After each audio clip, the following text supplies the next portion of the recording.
Hi everyone, Manard Warren from Manard Warren and Associates. Wanted to share something that I think is kind of a keen insight, and I hope you feel that this is something that's important to you.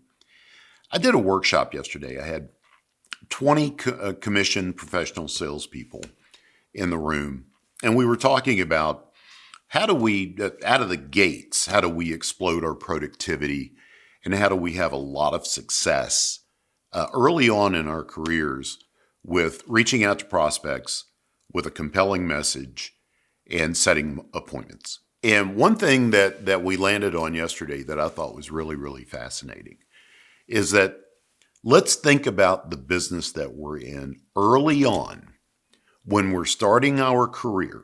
Some of you watching this, maybe you're a financial representative. Maybe you're a wireless representative. Maybe you're a cable representative. Maybe you sell roofing. I don't know what your occupation is.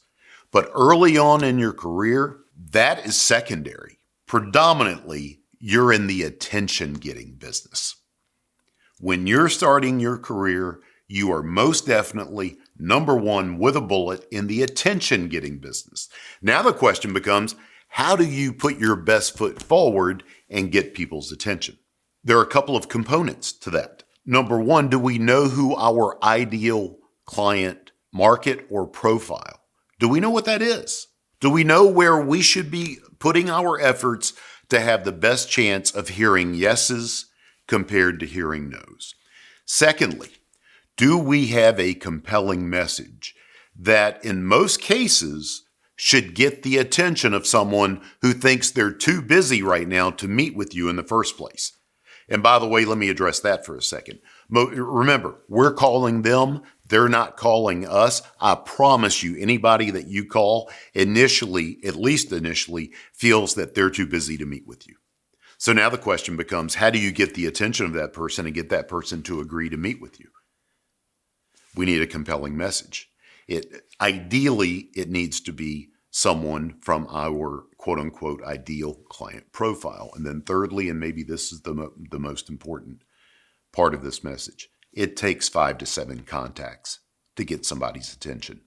And most salespeople quit after contact number 2 or contact number 3. They just give up. They leave a voicemail on a Monday. They wait a week. They leave a second voicemail. They never hear back from their prospect. Guess what they say? I guess they're not interested. If that's you, you are quitting during pregame warmups. The game starts at touches 5, 6, 7. And if they're part of your ideal client profile, why would you ever stop? So I wanted to record this message because I am convicted and I've got numbers that validate the importance of the things that we just talked about. If you need some help with any of the things that I just mentioned, hello, that's what we do.